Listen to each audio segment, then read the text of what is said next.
Hello, I'm Professor Margaret Rogers Van Coops. Most people call me Dr. Margaret. I've been doing this show, Journey into an Unknown World, for 10 years. Would you believe it or not? It's amazing. Time passes. Anyway, I've now chosen to make 1-hour shows, and I'm starting to work with a sort of theme as I go through it. So my last show was about perceptions and consciousness, and I'd like to pick up this with past lives, constant ideas and feelings and thoughts that we have at this time in our modern ways. And of course everyone's talking about how black is precious, but I want to say here right up front that it's not just black. We're all different colors. And it's not just that we're on the streets. I've seen white people, yellow people, pink people, blue people. I've been all over the world traveling, and I've seen suffering in its many ways. And the bottom line is, I always find that somewhere in a personality, in a characteristic of a person, they have created their lifestyle. They have incarnated, and they have interacted with a variety of people, and they've made a choice on how they want to perceive themselves in the company of others. So I'm going to tell you a little story. Quite some years ago, I had to go to New York to do my own little seminar, workshop, things that I was organizing with another lady who happened to be black. When I got there, I didn't know that she was an alcoholic, and it wasn't long before she was shouting in my face that she was black, and I had no idea about her suffering. Well, of course, I was strong in my shoes. I took a deep breath, even though she was 2 inches from my nose, and I just held her and said, "It's okay." Now, of course, being drunk, she fell asleep, and later went off to do whatever it was she had to do. Not my problem. But it made me think. You see, many years prior to this, when I'd been a little girl, I'd had an out-of-body experience where I had ended up in a beautiful glade where there were lots of creoles made of twigs and black people walking about.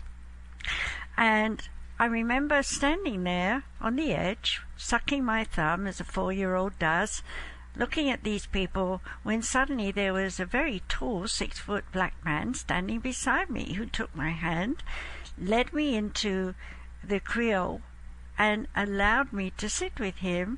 And what followed was I was no longer a child. I'd become an adult, and I was no longer white. I was black. And we talked for a lot of time. And I learned a great deal, or I should say remembered a great deal that was encoded within my soul coding. And then he took me back to the edge of the clearing where we'd first met, and I was a child again. And then the next thing I knew, I was waking up on my mother's bed, run into my mother, apologized that I'd been missing for 3 days, and informed her how fun it was to be an adult. She looked at me, smiled sweetly, and said, "Darling, you've been asleep for 10 minutes. Well, you don't forget that kind of event. And though Mother told me I was imaginative, and it was wonderful to be imaginative, years later she was amazed when she admitted to me the fact that I'd insisted there were black people and I was black, because where we lived in those days was all white. Yes, I was born during 1942, World War II. A bomb exploded when I was being birthed, and it missed the hospital to kill many people across the road. My second bomb landed when I was 3, went over the top of our apartment, across the road again, and killed a whole bunch of people living over shops. I was meant to live. And I was meant to live to know the sufferings of the people of the world. Now, you might think, what would she know? She's white. Well, you know, living in World War II and the after effects of it, for every European and every African and Israeli and so on. There were so many people in World War II that were affected that the world was dysfunctional. And everybody was trying to make peace, harmonize, rebuild countries, and so on. And people will say today, the young ones of us elder folks, you don't know what it's like with us being on the street. You don't know what it's like to have no home, and so on. Because they see us with a nice house and so on, and we've all worked really hard to get where we are. But hey, we struggled, we strived, and in the process of doing, we birthed children who we taught to struggle and strive, who in turn have now birthed their children saying, you have to win, you have to go forward, not to struggle and strive, but to be successful. And if you have to tear down walls, like the Berlin Wall, or tear down statistics, or go out there and fight for a cause, like kids are right now, all on the streets, millions of them all throwing together in different countries to say the politics of the way of the past is done. Let me go back in time, all the way back to the time of Moses. My spirit guides took me back to that time, and there I was, standing in a desert. At that time I was only 16. I'd never experienced a desert. I might add here I live in the Arizona desert, so I'm very familiar with desert now. But back in those days, I had no idea about deserts. And I was standing there, and I was becoming this woman who was surveying the land around, and I'm thinking, I have no food for my children. I have no place to go but to follow the one. I didn't know who the one was consciously at that time, until someone told me, have you listened? Have you heard Aaron? Have you heard Moses? And I'm, oh, well, no, who's that? I'd lost Margaret, and I'd become this woman. And I was looking down at myself. My fingers had been cut off. I'd only got a little finger, and yes, believe it or not, a thumb, so I could pick things up still. And I was grateful and merciful that God had allowed me to keep those two appendages. Why had I lost my 3 fingers? Because I'd been stealing food to feed my children. And I knew that my back was covered in scars from being whipped many, many times. And I knew that I'd been raped at least 24 times or more. I'd stopped counting. And I knew that I'd had babies that had been birthed and taken from me as soon as they were birthed, either to be sold in the market as slaves or to be wet nursed by the Egyptians of the lower country of the time. Nothing was good in that life, in that time, and Moses was the one to free us. But it wasn't so free, was it? 40 years walking in the desert, round and about. But you know, there's something I know that nobody knows because it's not written in the Bible. The manna from heaven, where did it come from? It came from the aliens. Yes, they were interfering with our DNA even then. And if you think now about black is important, I want to say to you, so is tan, so is pink, so is purple, so is white. The colors go on. And the amazing thing is that we are living in a time when we no longer have to segregate one another. We've got children who've got mixed blood, as we call it.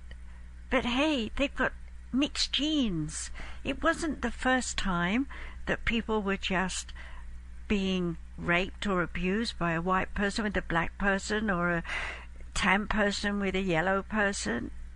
Throughout history, our genes have been engineered, changed and altered by forced procreation or love procreation.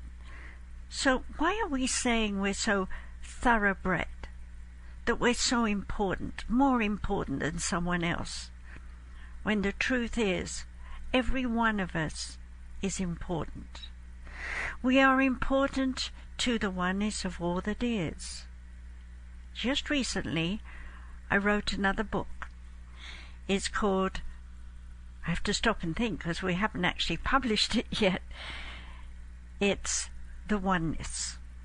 It's all about the descension and ascension of the oneness. And so what I want you to understand is that we aspire to become more spiritual, to climb towards God and be embraced with God. And whatever your religion is, whether you think we all sit on the right-hand side of God, as the Catholics think, who's on the left? All the negatives? All the miserable ones? All the lost ones? Well, of course not. There has to be a balance, the light and the dark. So within the light is the dark, and in the dark is the light. And there is the balance. And in the Buddhic way, when I was taken back to the time of Siddhartha Buddha, and was one of the crazy monks that he sat with and kept asking these stupid questions as far as we were concerned, such as, so why do we sit here and muse on things when we don't have any answers? Well, that one stuck with me, and I was able to bring it back into this life and ask myself, that's why I'm always asking questions. Because all the adults were always saying, can you stop asking questions? We don't always know why. Well, I wanted to know why. I wanted to know why I was in the desert with losing my fingers and being so badly treated, to wander for 40 years, to get old, and to not appreciate the land that we were brought to because I was old. There were a lot of us who were old. We didn't make it. But the Bible doesn't say so. But you see, people record what they want to record, and in the same way today, people talk about what they want to talk about, and that is their point of view. So if you haven't listened to Perspectives and Consciousness in my last show, I suggest you do. And you will begin to understand that everything that you think about, no matter your race, no matter your creed, no matter the town you live, whether you're in a flood in the middle of nowhere with no food, or whether you're in a house that's just been set fire to and it's destroyed and you've run for your life, or whether you're in some situation where someone is shouting and firing guns and you think this is it, my life is over, or whether you're starving to death because there's no food, you are going through an experience that is not your first time. We have all starved, we've all been burned, we've all been knifed and killed, we've all been blown up by bombs. So how can we say we're so different? Well, I talked about perspective on the last show, but here I want to say that perspective of yours today is limited. It's very, very narrow, because you're only looking out through your physical eyes, smelling with your nose, tasting with your lips, hearing with your ears. And I might point out that none of us taste food exactly the same. We may agree it tastes scrumptious or horrid, but we can't actually take our tongues out and compare them side by side, identifying how we process the taste of sour grapes, for example, versus sweet sugar pie, or a savory dish of, shall we say, spices versus something more salty. We each have decided within ourselves what we like. And some of that like is not drawn from this world and the upbringing. For example, when I was a child, there weren't any Indian restaurants. There weren't any Chinese restaurants. All that came later when England gave back a lot of land and the people were able to become Commonwealth members and come to England. And suddenly all these foods were available. And I have to admit that some of them I loved and some of them I didn't, because they were strange to my taste. They weren't something I was used to. But there was an association. For example, my first Indian food, yes, it was spicy. In fact, it was very spicy. And my nose and my eyes were streaming. But something else was going on. I suddenly had a picture, an image of myself sitting on a carpet under a tent in the middle of whatever I was doing, eating this kind of spicy food, listening to some kind of language I didn't understand. It was a flashback in my memory of a life that was encoded into my brain so that I would be able to adapt to my country and to the new people who would arrive, who were Indian and Pakistan now, and their foods and their ways of life. And I had quite a few friends who loved Indian food as well. So we often went out and had that kind of food, and over time I love it. And now today, there isn't anywhere I live. There was for a short while until COVID came and the poor people had to close down. I miss it already. But there are other people who arrive in my town from Texas, and they're beef eaters, and they love beef, and they'll take a 10-ounce piece of meat and eat it all, while I'm chewing away at what seems to me like leather, because I didn't grow up with beef. We had chickens, and we had lamb. So, you see, we're conditioned by our thoughts and our upbringings just on food alone to say what we like and don't like. And if we happen to say, hey, I don't like Chinese food, we're likely to add an addendum to it that we don't like Chinese people too, because they eat Chinese food. It's a rationale. And when we tell ourselves something like that, we're telling ourselves a lie. After all, how would you like it if someone said they don't like you just because you eat lamb every Sunday and you're British, so they don't like British people? You'd laugh. You'd say, how silly. And yet there are people doing this. I've heard it in conversations around me on a daily basis. We have to stop this.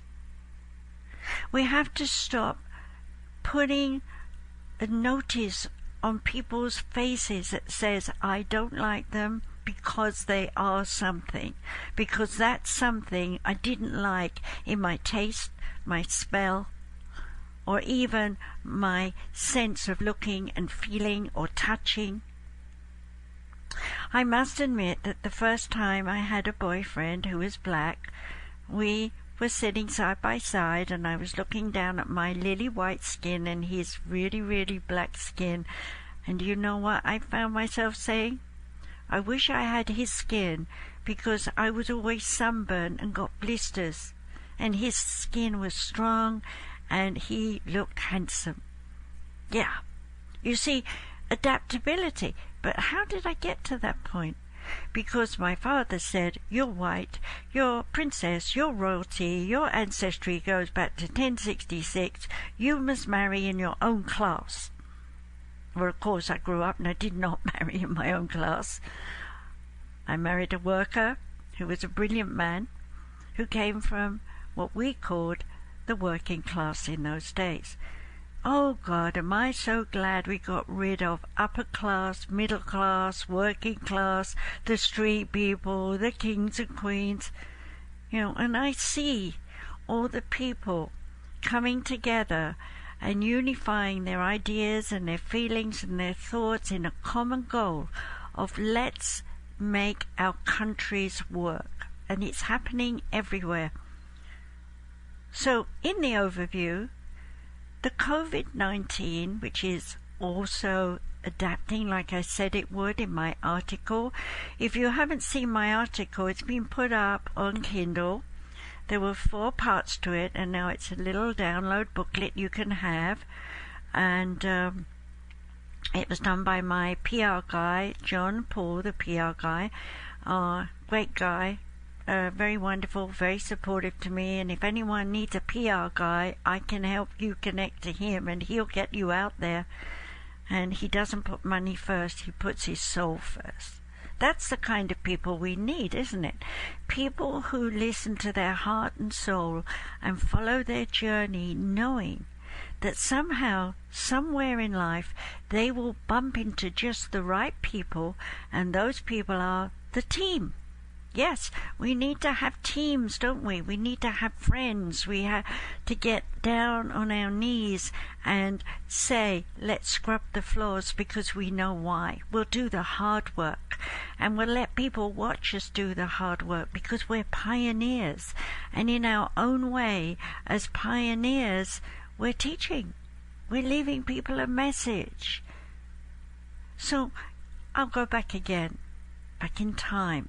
I'm going back in time, a long way back in time, when I was actually an alien.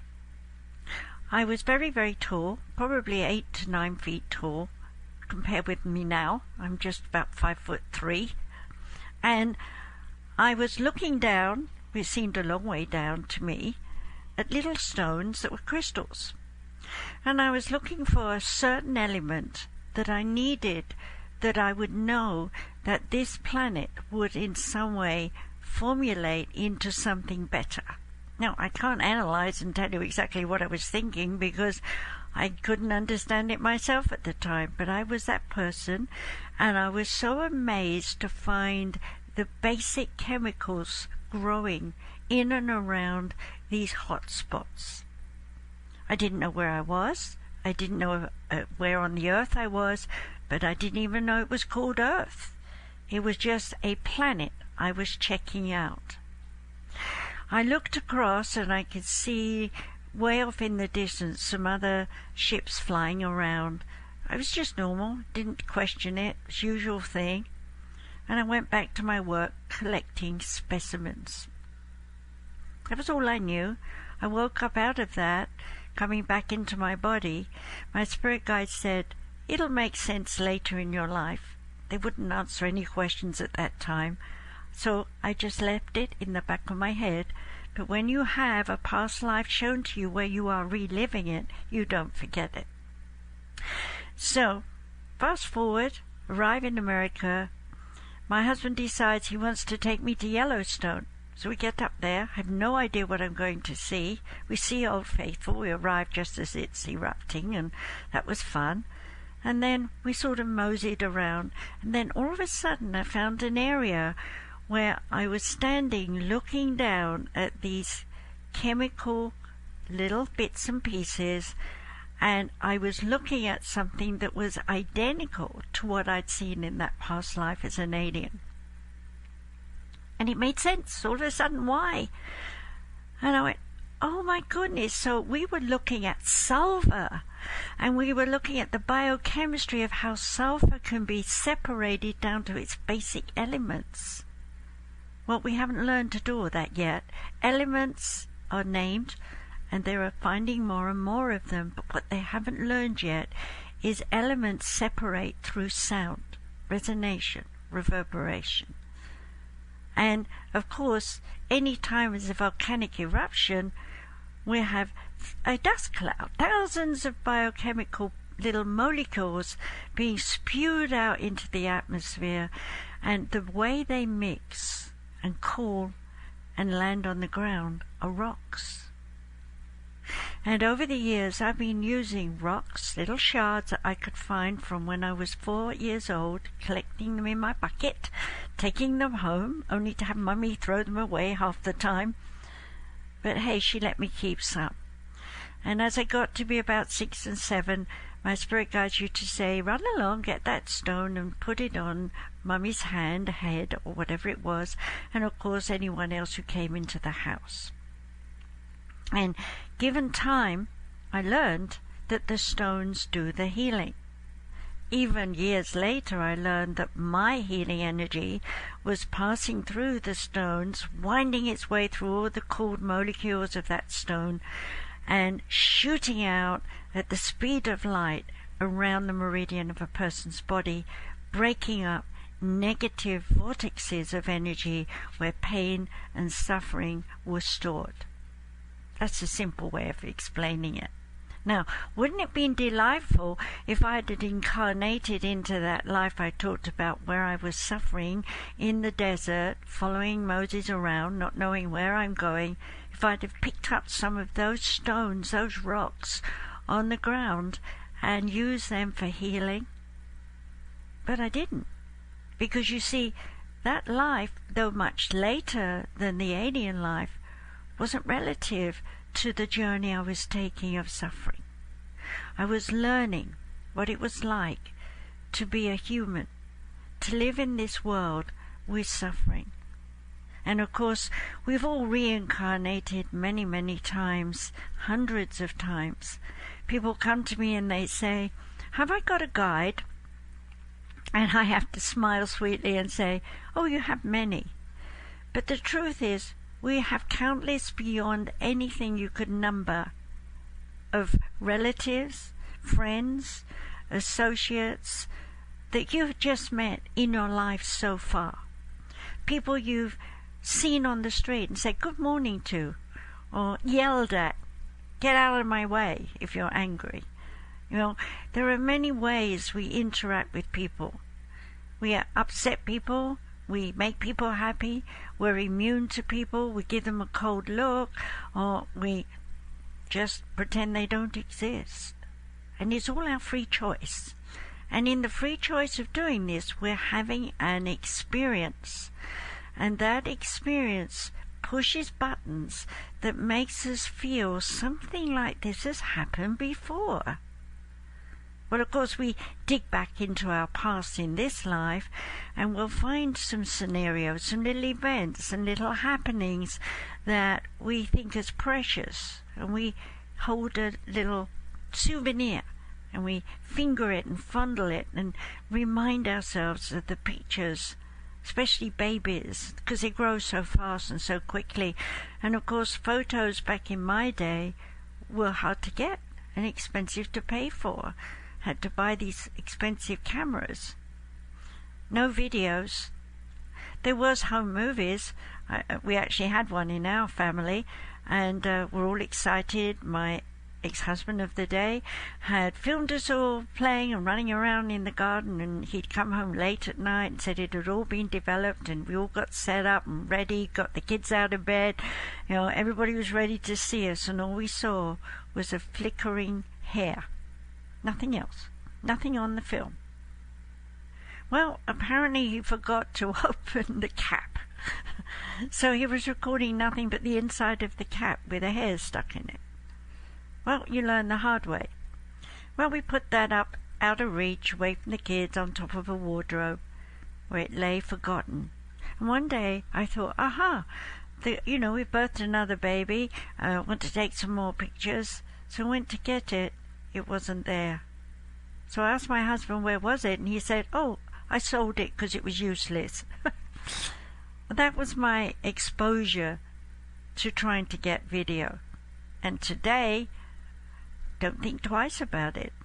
There's the computer, there's my iPhone or my iPad. I can just switch it on, take a picture of something I see of interest, and I can share it with anyone I want to online. What a world we live in. Yet when I was a child, I had to walk up the road to find a telephone box to call Mummy and tell Mummy I was late because my friend didn't have a phone because her parents didn't afford one. Or they had a party line and someone was talking forever and you couldn't get online to talk to someone. We've come a long way from Marconi. We've come a long way from the light bulb that Edison invented. But hey, what about if we go back in time again? You're living in, shall we say, the forest. And it's right on the equator. It's constantly raining. Every day, you just get up, go out in the jungle, find a monkey, kill it, bring it home, wrap it in leaves, put a little sheltered stone and a couple of weave things across best you can, and then put it in the ground with a fire and hope that it cooks. Well, of course, the idea of eating raw fish has been with us for eons of ages, but raw meat, we tend to want to cook it. I do, anyway. And it seems to be much nicer when you add a few herbs and seasonings and so on. But those people living even today in the equator are living like they did thousands of years ago. And they don't question it. Why? Because they're still in touch with their spirit, with the spirit energy of the forest, of the trees, of the animals that live there. Now let me come forward into our time. Well, not so much our time, but should we say when Americans started to come over here. They were Brits coming from pilgrimage kind of religions, or they were people who'd been thieves and beggars and robbers and things like that, who'd been shipped over here to get rid of them from England, to find that they weren't on a land that was isolated.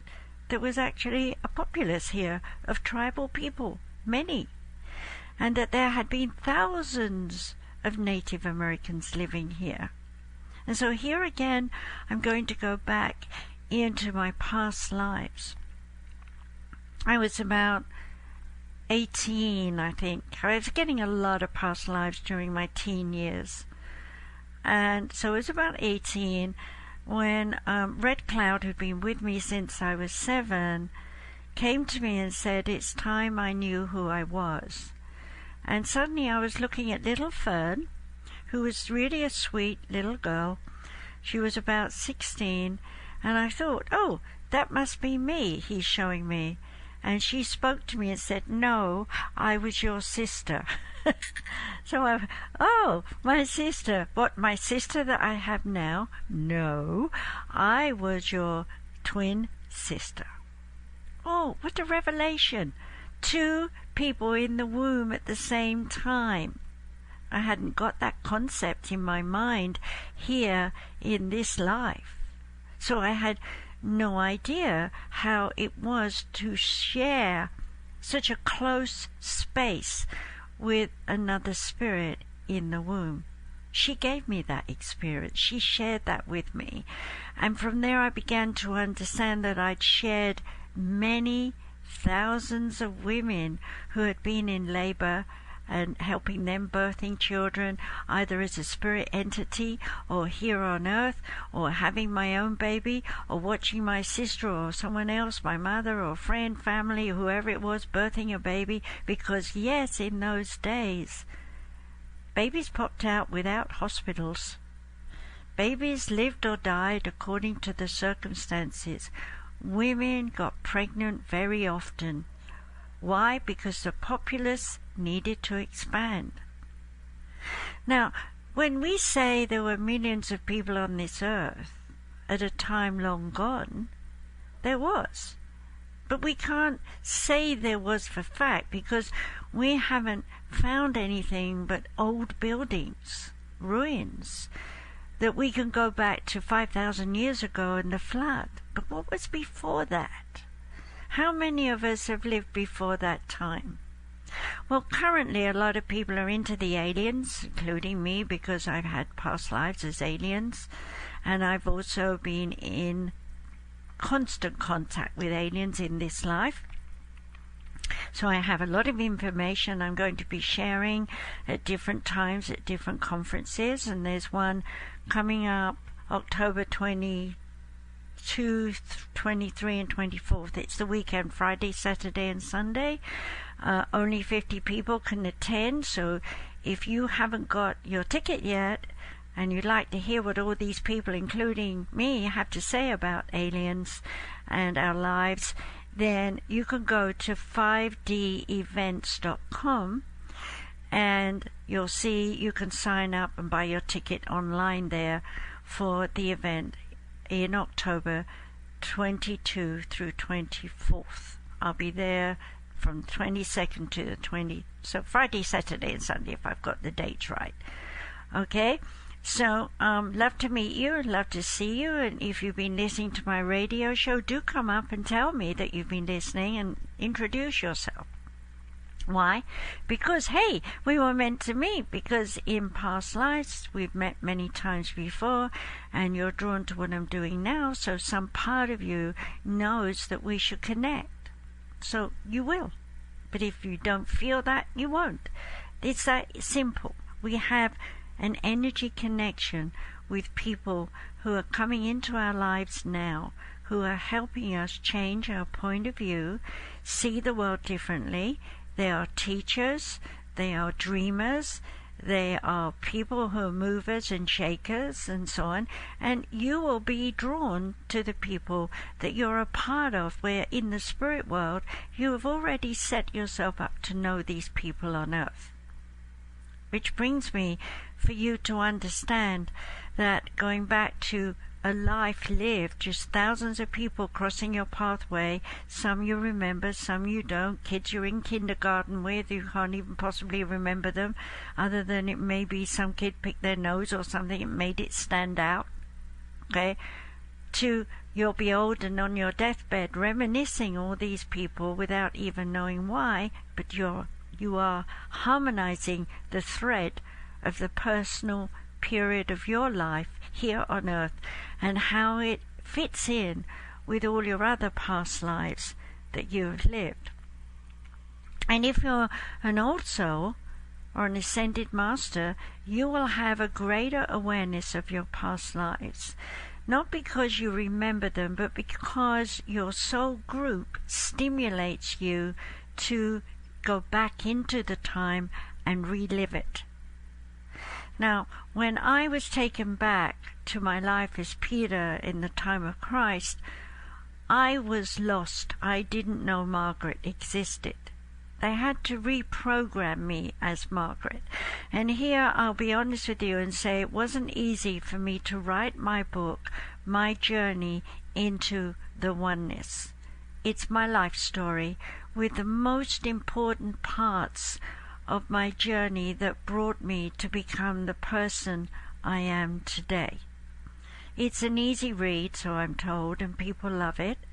If you haven't read it, you might want to get an e-book and put it into your iPad or iPhone, or you may well want to have a real book in your hand, in which case it's an e-book. I don't like really promoting what I'm doing in terms of my products, but I do want to say here that people do come to me because they've awakened and been shown a past life, and they're not sure if it's them or not. And I will say this, back in the 60s when I was a medium in England, grand age of 21 to 24, 5, people were coming to me all the time saying, I think I was Cleopatra, because they'd seen the movie Cleopatra, or I was working with Cleopatra, or I was around, because it is such a spectacular show with Elizabeth. She played Queen Cleopatra. And the people felt an identity with her and the way she projected that character and in the way Rome was at that time. And so people were coming to me saying, I was in Rome, I was, and I was not saying, no, you weren't, because it was not my place, A, to say, no, you weren't, and B, it was 100% highly likely that they were back there in that time, but not necessarily in Cleopatra's time, because you have to remember that Rome had a long period of coming from a small little place to this great nation that conquered half the world, the same with Greece, And so that was over a long period of time. And there were many nations who were conquered by the Romans and the Greeks who joined forces with them and became a part of their nation. And today we could say the same of Britain, who had a commonwealth. No different. They went out, peacemakers, but conquering and getting all these countries, to learn and be educated. And if you think about Rome, they educated people about baths and washing and cleaning. And you think about Greece, they educated about fitness and strength and beauty of the arts. And here we are with all of that in our memory, encoded within our DNA. Encoded within the DNA is your connection to all your ancestors, the people who have pioneered your life to this point that you've been able to arrive. Now, when Spirit asked me to write Donald Trump, the Enigma of Society, I immediately said, no, I don't want to write about politics. And they said, oh, no, it's not about politics. It's about the DNA. It's about the RNA. It's how, had it not been for those relatives that we want to talk about, he wouldn't be where he is now. So I warmed up a bit. I was still like, well, I don't know, because I'm not political at all. And I was musing on it for a couple of weeks until finally Cornelius Tacitus, who's my Roman guide and also a dear friend from past life that I've lived with, came to me and he said, Margaret, you really must do this for the people of the future. They need to understand that they don't just arrive, they don't just die, they don't just work out something. Everything is planned. And so I said, well, okay, I will, but you have to dictate it to me. Well, the first part, I said, I got to say very clearly, this is not my body of work, it's yours. He said, you can write what you want. So I wrote my intro, I don't know what's going to come out of me, but I'm going to do this work. And so then Archangel Haniel took over, because Haniel wanted to show in the vibration of the archangels just how we are all primed with their energy. And so that part was good, and I channeled that and wrote it as he spoke through me. And then I got to a point where he said, okay, research. I'm like, what? Research? What do you mean? Well, I have to admit, my research went as far as Wikipedia, where I was able to find Donald's tree going back to the 1700s with a few gaps. And that was where it was very amazing, because the ancestors and the things that happened in Germany with the few gaps and the relatives that Spirit gave me really turned things around so that his grandfather and father would be in America. You have to read the book to find out how he ended up to be president and why, and his purpose.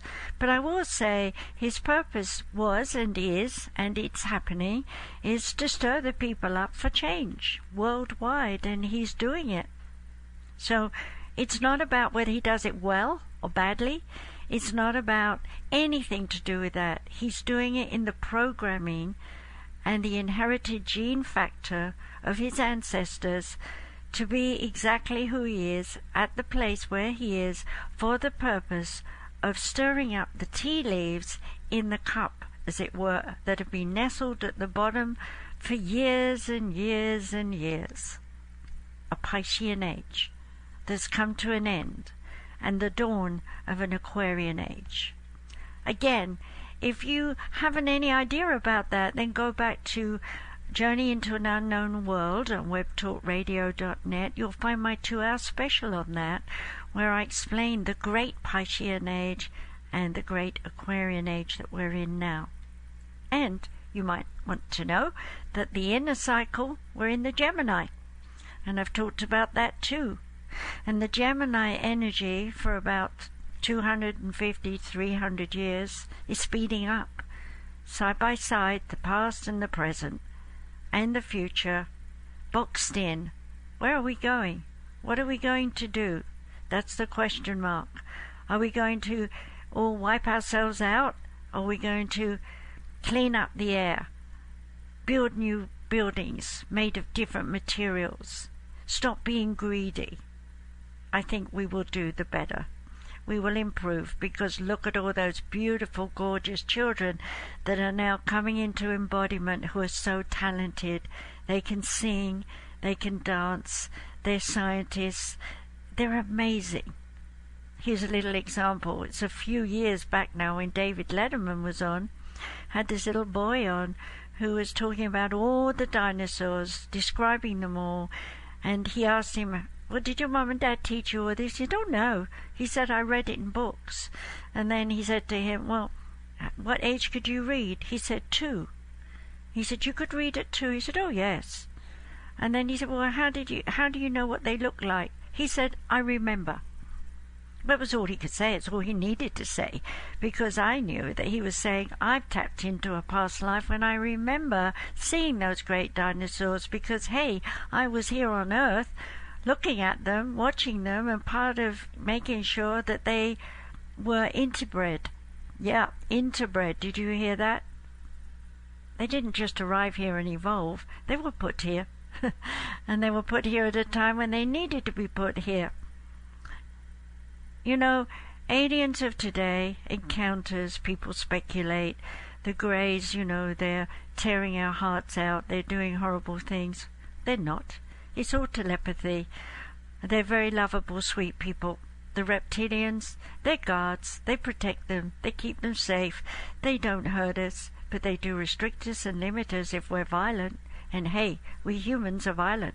When we're aggressive, we're violent. Why are we so violent?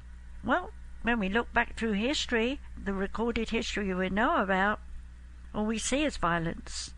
Battles, wars, battles, wars, battle, wars. I remember watching the Zulu movie. So many could wipe out so few.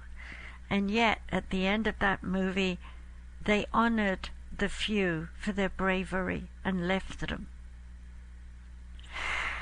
It takes a great person to step down and not dominate and humiliate and harm someone. So why are people bullying people in school? Why are they tearing people around, saying, well, you're not Jewish, or you're Muslim, I don't talk to you, I don't want to know you, I'll put a bomb under your nose?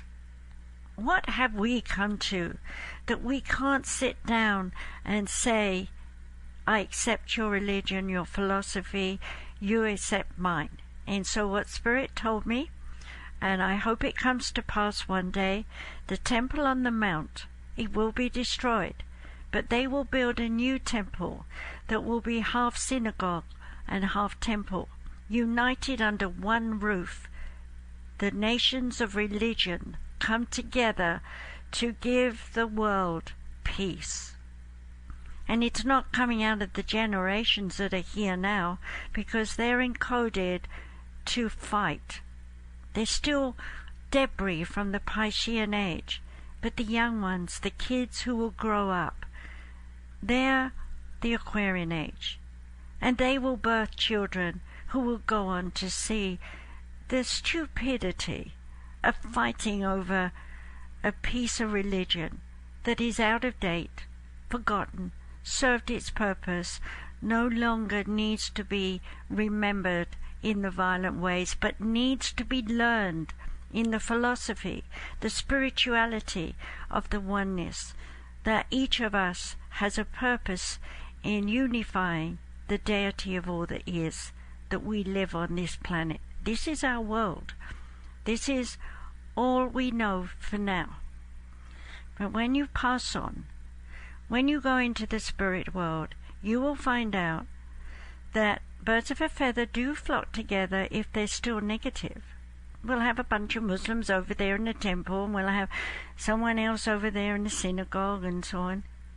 But given time, usually no time at all by our time, they will have correlated, unified, and become equal spirits who are working yet again on bringing wisdom, spirituality, and divine consciousness into our awareness on earth. Yes, they become your spirit guides. They are part of your soul group, hundreds and thousands of them, and you have selected a few to be your family in this life, your friends, your enemies, leaders, and so on.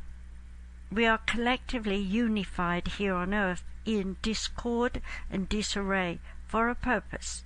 We must allow the old ways to die so that the new ways can manifest. And the generations to follow, and it will take 3, they will come and they will bring to our experiences additional science. Our next age of science is the age of sound. Aliens have been using it for a very long time. Sound is a reverberation that we live with. The earth is a ball of reverberation. Deep within is sonic sound. Scientists measure it because they're looking for earthquakes, but hey, you don't realize just how vibrant that sound is in having the earth continue its life, its seasons, its force, its polarities, and all the miasma and thing that's going on deep inside is the fluid that harmonizes that sound. And then we look at ourselves, we hear sounds, we call that sonic. Hey, let's break the sound barrier. Going into sonic sound, beyond our hearing, there's so much more. And when we get into the great vastness of the cosmos, there are trillion billions beyond measure of sounds and vibrations we'll never hear with our human ears, but with our spirit consciousness can attune, feel the vibration, the resonation, the echoes. So here again, I'm being reminded that I have a book which is basically taking Einstein's theory. It's called Quantum Entanglement, a Paranormal Point of View, where we discuss vibration, sound, and time, and so on. Another channeled work, because Spirit always want to give new information to the students of the future.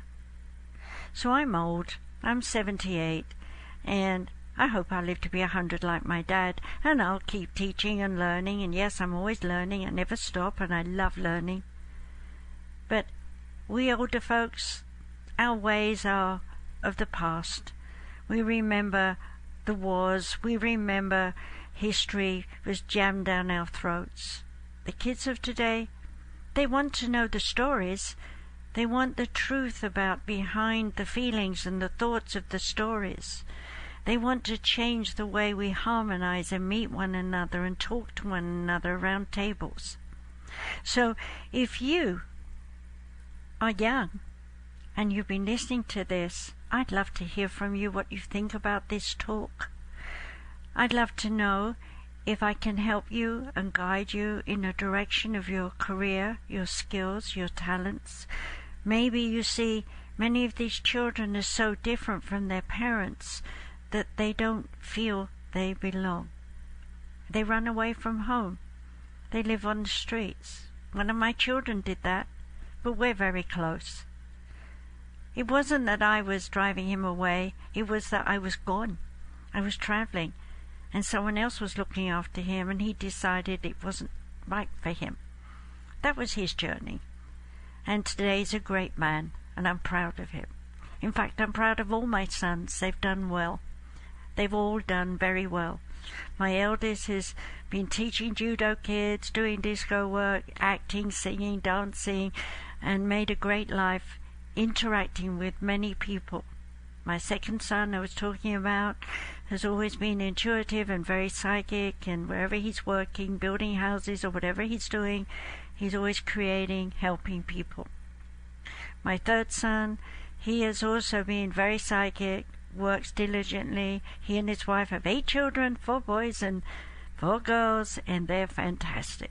So I've got lots of grandchildren, can't mention my whole family, but the point of my mentioning here, even down to my youngest son, who only has one child, they're all united. They talk to one another, they share, and they've learned, hopefully through me, to unify all the people that they meet in their life.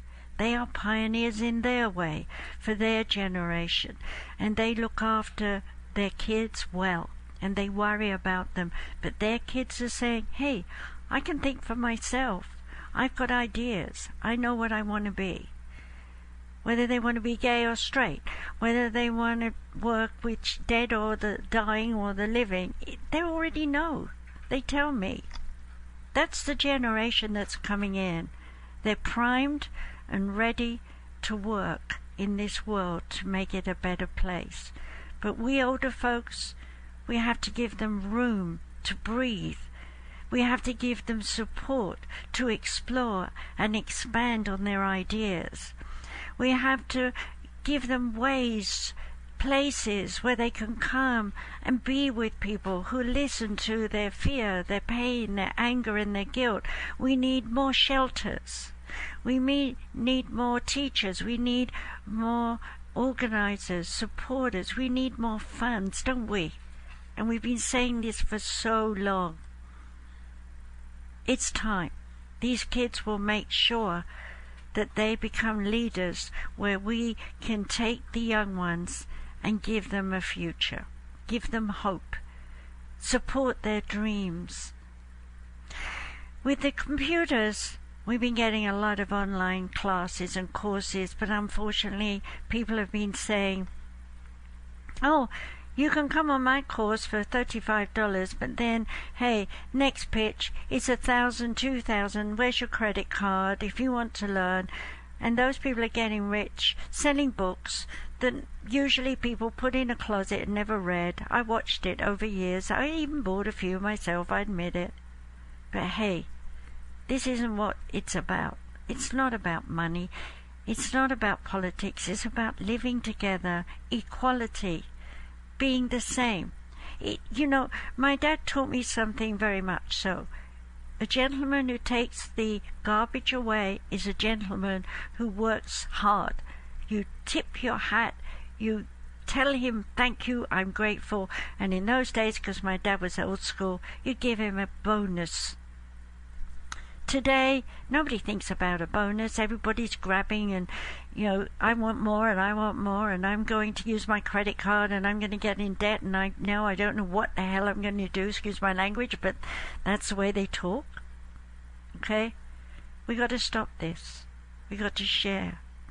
If I've got 5 carrots and you've got 5 apples, let's go out and find 4 people that we can give the apples and whatever I said, pears to those 4 people.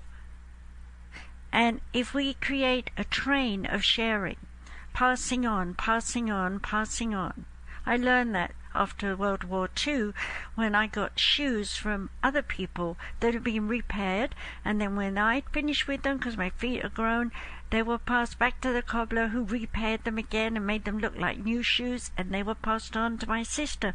And when she was done with them, they were taken back to the cobbler and he repaired them and they were passed on to someone else. And did he get any money? Of course, but not much. Because people were grateful. Thank you for your skill.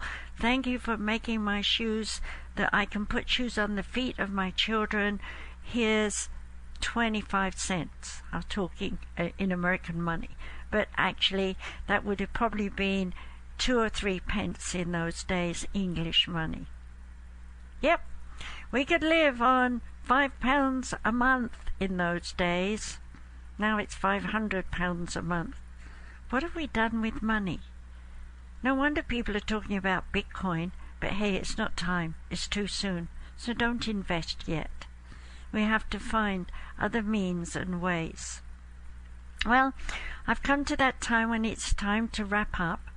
So if you would like to keep in touch with me, watch out for easypeasysolutions.org, where I'm going to be teaching on Zoom with a wonderful girl Katie Kamara, who's got my back with technical and stuff, and who I invite to talk now and again. So we're going to be teaching. So if you look out for that, watch out on Facebook and LinkedIn. I'll be putting an ad up when we're starting. It's been over 2 years trying to get this going, and now we're almost there. So an online school and no high prices. The first 6 weeks will be free, talking about relationships, because we all have difficulties right now. And then after that, we'll be charging something like $35 a class, because we have expenses. We have to pay for Zoom and different things that we're going to use. So no, we're not making a fortune out of you, but you can contribute. We will, under the banner of Universal Christ Church School of Spiritualism and my charter, I can say the word charter, Sumaris Education Center School of Education. So we will be receiving donations, and that's going to be wonderful, because it's going to help us help a lot of people who haven't got much money. Okay? So if you're interested in studying with me and with her, and maybe the other client from time to time we'll have online, and yes, you will be able to talk to us and ask questions, join me. www.easypeassolutions.org. O-R-G. And on that note, I say thank you for listening to me once again for a full hour, and I hope that we'll meet in the flesh one day, somewhere, sometime, either in this life or the next. So be well. Bye-bye for now.